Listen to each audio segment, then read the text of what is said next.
विचार करना कि शंकर भगवान की शिवरात्रि साधना की रात्रि होती है। शंकर भगवान की शिवरात्रि एक आराधना की रात्रि होती है। हमने पहले भी कथाओं में कहा, हर महीने शिवरात्रि आती है, प्रत्येक महीने शिवरात्रि पड़ती है, और प्रत्येक महीने की शिवरात्रि पर अगर आपसे बन सके, आप दुनिया में अगर आपके पास में लोग कहें कि ये बहुत गरीब व्यक्ति है, बहुत साधारण व्यक्ति है, इसके पास धन नहीं है, वैभव नहीं है, सत्ता नहीं है, इसके पास खुद का मकान नहीं है, इसके पास खुद की प्रॉपर्टी नहीं है, इसके पास खुद की दुकान नहीं है, दूसरे के यहाँ काम करता है, इसके पास कुछ भी नहीं है, हम उनसे कहेंगे 12 महीने शिवरात्रि आती है, 5 जगह पर चढ़ाई हुई बेलपत्र, आप एक वर्ष 12 शिवरात्रि का एक नियम ले लो, 5 जगह पर बेलपत्र समर्पित करना सीख जाओ। एक बेलपत्र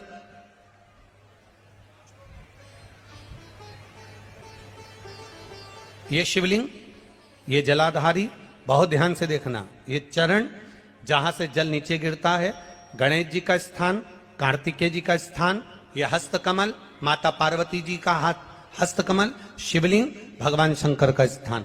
ऊपर से जो एक एक बूंद जल शिवलिंग के ऊपर गिर रहा है, शंकर भगवान की 5 बेटियां जया, विषहरा, शामरीबारी, दौतली, देव।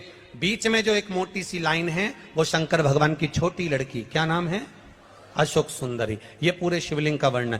5 जगह पर बेलपत्र, 5 स्थान पर बेलपत्र, 12 महीने की शिवरात्रि। आप दूसरे के यहाँ काम कर रहे हो, नहीं है नौकरी, नहीं है काम, दूसरे के मकान में रह रहे हो, खुद का मकान भी नहीं, खुद का प्लाट भी नहीं, खुद की प्रॉपर्टी भी नहीं, बहुत संघर्ष की जिंदगी जी रहे हो, ठेला धका रहे, लॉरी चला रहे, गाड़ी चला रहे, ऑटो चला रहे, अपने लिए करने का प्रयास करना।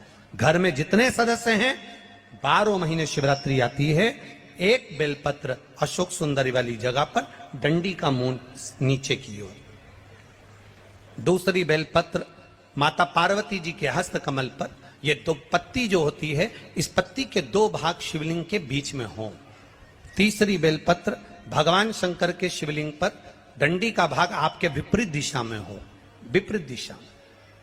चौथी बेलपत्र भगवान शंकर का जहां से जल बहकर जाता है, जमीन पर जो जल बहता है, जमीन पे से जो जल बहकर जाता है, चौथी बेलपत्र उस जमीन के जल पर जहां से वो पानी बहकर जा रहा है, पूरे शिवलिंग को छोड़कर जहां से पानी जमीन पर बहकर जा रहा है उस स्थान पर। और 5वीं बेलपत्र नंदी का जो पांव ऊपर उठा हुआ है, उस पांव के पास में 5वीं बेलपत्र समर्पित करना।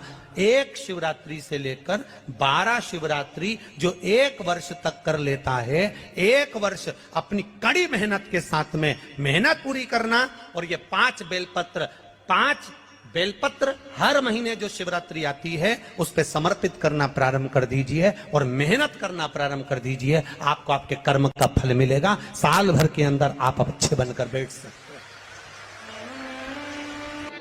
एक धतूरा, धतूरा जानते हो? अरे बोलो तो जम के, जानते हो ना? एक बेलपत्र, एक धतूरा, एक शमीपत्र। शमीपत्र कितना? एक बेलपत्र, एक धतूरा, एक शमीपत्र और एक सफेद पुष्प,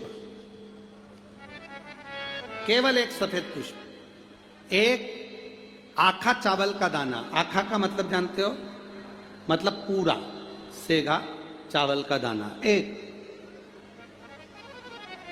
एक चावल का दाना, एक सफेद पुष्प, एक धतूरा, एक बेलपत्र, ये सब हाथ में लेकर अगर तुमको ऐसा लगता है कि आपको ऐसा महसूस होता है कि मेरी सारी राहें बंद पड़ी हुई है और मैं जिस काम में हाथ डालता हूँ वो काम आज होता ही नहीं, दिन लग जाते हैं। जब दुनिया के लोगों के पास में सुख आ जाता है तब भगवान मुझे सुख देता है, जब दुनिया का भला हो जाता है तब मेरा भला होता है।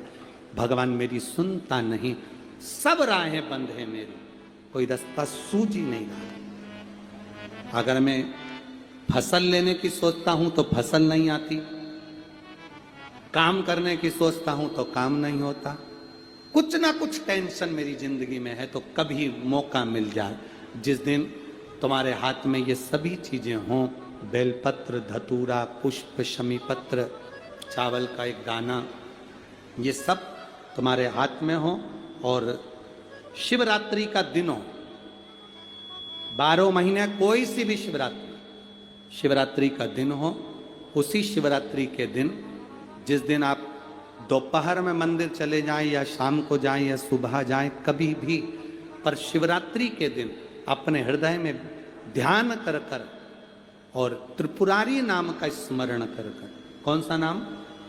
त्रिपुरारी नाम का स्मरण कर कर भगवान शिव से अपने मन की बात कहकर, भोला सब दुख काटो,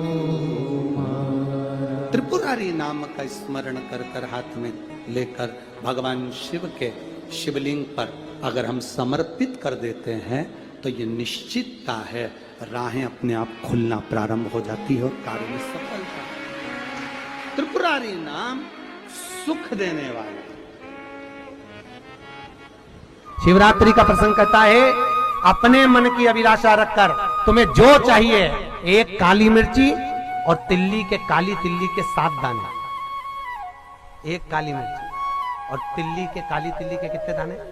7 दाने हथेली में रखकर अपनी कामना कर कर मन से अपने मन के बात को कहकर शंकर भगवान के शिवलिंग पर चढ़ा दीजिए। आपकी मनोकामना, कहते हैं हर महीने शिवरात्रि आती है, इस शिवरात्रि पर, मुख्य शिवरात्रि पर चढ़ाओगे, अगले महीने की जब शिवरात्रि आएगी तो आपकी मनोकामना पूरी हो जाएगी। एक काली मिर्ची और 7 काली तिल्ली के दाने, मात्र 7।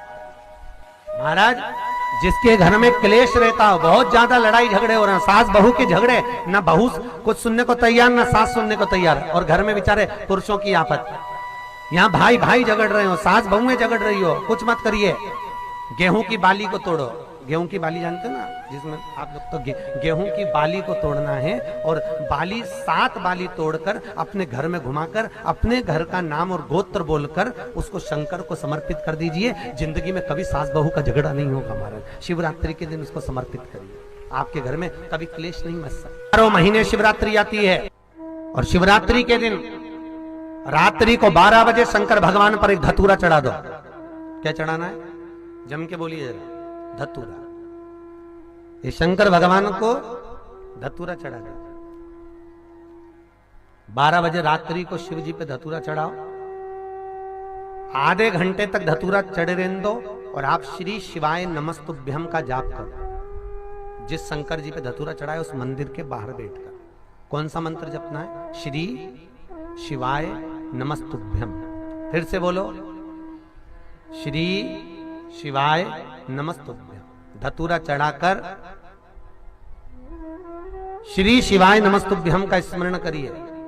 और जो दुकान नहीं चलती हो, घर में लक्ष्मी नहीं टिकती हो, खेत में फसल अच्छी नहीं आती हो, संपदा नहीं आ रही हो, बस उस धतूरे को लाल वस्त्र में बांधकर अपनी दुकान में, अपने व्यापार में, अपने घर में रात को 12:30 बजे उठाकर लाओ, और 4 बजे के पहले उसको अपनी दुकान, व्यापार, व्यवसाय में उसको बांध दीजिए। और अगर जो जमीन फसल सही नहीं दे रही हो, उस जमीन में ले जाकर गाड़ दीजिए। आपको जीवन में कभी तकलीफ नहीं भोगना पड़ेगी, लक्ष्मी बढ़ती चली जाएगी महाराज, संपदा बढ़ेगी।